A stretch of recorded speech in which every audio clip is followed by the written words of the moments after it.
Hi guys, good day, Angelo here. Welcome to my channel and welcome to another vlog. So for today's video guys, samahan niyo ako kasi may in-accept tayong booking kay Transportify. So Ubix called me yesterday and asking if I am available for today's booking, which is Thursday 8 a.m. And since pauwi na tayo ng Antipolo at tapos na yung errands ko sa Santa Rosa, in-accept na natin yung booking na ito. So ayun guys, puntahan na natin yung pick-up location and update ko kayo about this booking.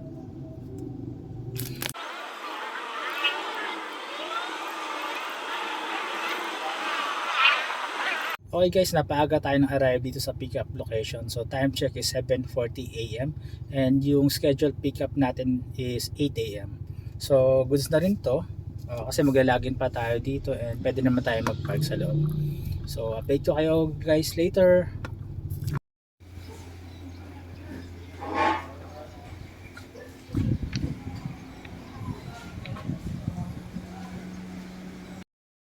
So yun guys, na-pick up natin yung mga kargamento. So yun, nasa likod ko. And then 5 drop-offs pala to. Akala ko 4 lang from pickup. So dalawang Manila and then 3 QC. So bigay natin to kay Idol for pass.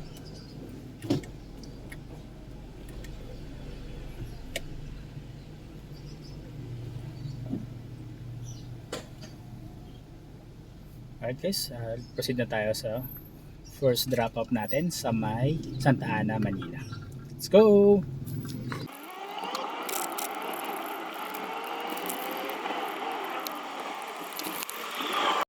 So ayun guys, papunta na tayo sa first drop off location natin, which is sa Santa Ana, Manila. And nag-service road lang tayo ngayon kasi tinamad ako mag-load ng RFID natin.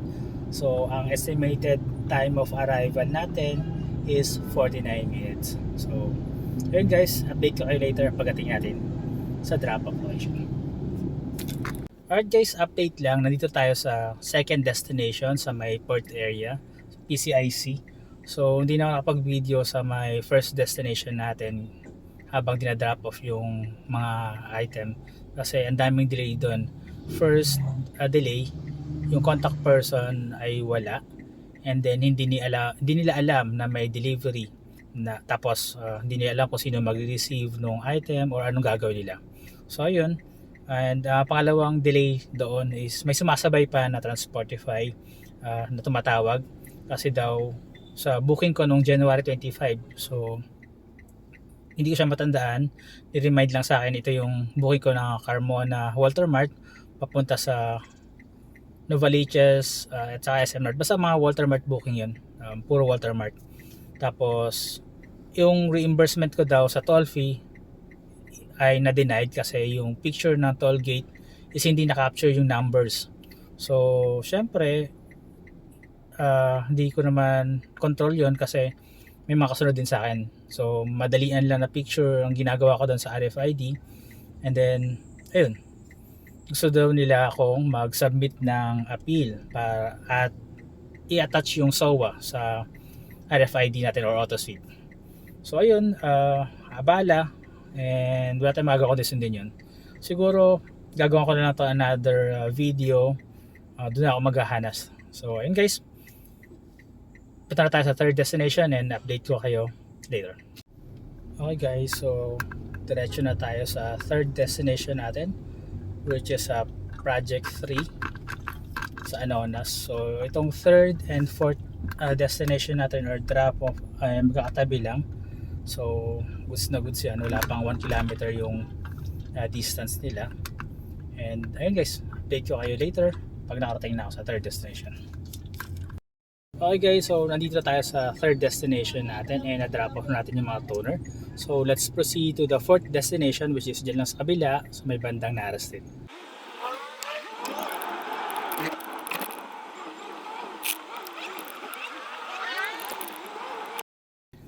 So yun guys, nandito tayo sa fourth destination and unfortunately inabutan tayo ng lunch kasi yung pin sa app natin sa Transportify ay mali. So nakapin sa Nara pero lumipat daw sila, so nandito sila sa may Mulabe. So nadaanan natin to kanina, ayun nga lang mali yung pin. So hintay tayo na mag-resume sila kasi naka-lunch break daw sila. So update ko kayo guys later. Okay guys, finally na-deliver na natin yung mga toner dito sa ating fourth destination sa MyPress. And ayun, dahil naabutan tayo na lunch break, naghintay tayo ng mahigit 1 hour. So hindi talaga sila nagpapastorbo pag lunch break. And okay lang kasi meron naman tayong waiting time reimbursement. So goods na yun. Huwag na tayo magreklamo kasi baka masuspend na naman tayo kay Transportify. So ayun guys, let's proceed to our final destination. So may Project 7, malapit ito sa bandang North EDSA.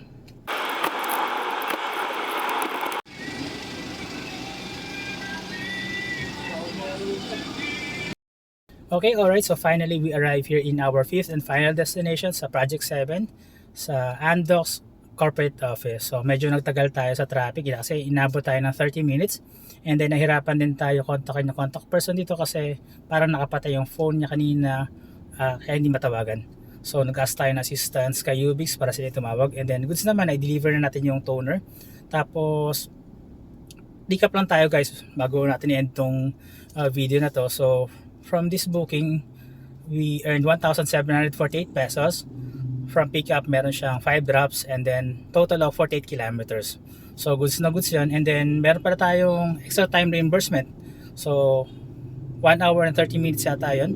So total of 150 pesos additional. Ayun guys, nakalimutan ko pala sabihin na dito sa booking na to meron tayong documents or proof of delivery na dapat ibalik kay client. So mamaya bago tayo umuwi ng Antipolo, i-remit natin to sa partner gas station sa Shell. So malamang sa malamang doon tayo sa Marcos Highway de La Paz. Alright guys, so update lang, meron tayong nakuhang booking kay Transportify. So kanina kasi nung pag-complete natin ng booking sa may Andox Corporate Office, nag-login tayo or nag-online tayo kay Grab Express. So may pumasok na booking kaso kinancel bigla nung papunta na ako sa may pickup location. Doon lang yun sa may bandang West Avenue. So sayang. And then from West Avenue, gumapang ako papuntang Dapitan. Tapos sa may Dapitan Arcade, tumambay ako doon mga 5 to 10 minutes. May pumasok na booking kay Grab Express ulit. Pero nung binasa ko yung details doon sa app, or notes, isa pa lang table tennis yung ilalagay or ikakarga sa sakyan natin. So sabi ko baka hindi kasya, kaya kinonfirm ko yung item dun sa seller kasi sa may bandang Quiapo yung pickup location So tinawagan ko and sabi nga daw hindi kakasya, kailangan daw L300. So tinawagan natin si Booker or si recipient, tapos nagpa-cancel tayo. So ayun, dalawang cancellation kay Grab Express. And then habang nag-aantay ako na ma-cancel yung booking kay Grab Express, nakita ko yung booking na to kay Transportify. So 1 kilometers lang yung distance niya dun sa area ko, and then going to ADV sa may Pasig. So nasa 430 plus pa lang siya ng time na yun, and then 30 kilometers. So nag-abang-abang ako at good thing biglang umakyat yung fare niya. So yung 13 kilometers niya naging 750 pesos. So ayun, goods na goods yun, kaya inaccept agad natin yung booking kay Transportify. Alright guys, update lang, nakuha na natin yung item para sa Transportify booking natin, and isa sang laptop set, ayan. Tapos kumuha din pala tayo ng kasabay na booking na same drop-off area sa may Pasig ADV. So isa naman siyang flower set or bouquet with stand. So ayan, nasa likod ko. And ayun, yung fare naman nito 600 pesos. Tapos dahil may note si customer na dadalhin daw sa second floor, ginawang 800. Pero kanina kasi nangyari, wala akong panukli doon sa 1,000 niya. Tapos sabi ni seller nung mga bulaklak, baka ma-hassle ako sa pag-aantay doon sa gate pass papunta sa second floor. So ginawa niya ng 1,000. So and guys, ang laki ng tip niya, 400 pesos. So thank you so much Idol para sa tip na to. So ayan guys, punta na tayo sa ating drop off. So nahin siguro natin yung computer kasi mas malapit, and then yung bulaklak sa may ADV podium. Let's go!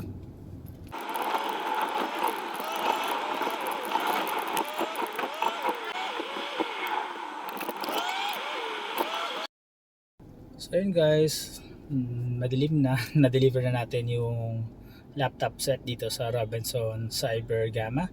So ayan, sila Idol. So goods na yan, and then proceed na tayo sa ADB podium para i-deliver tong mga So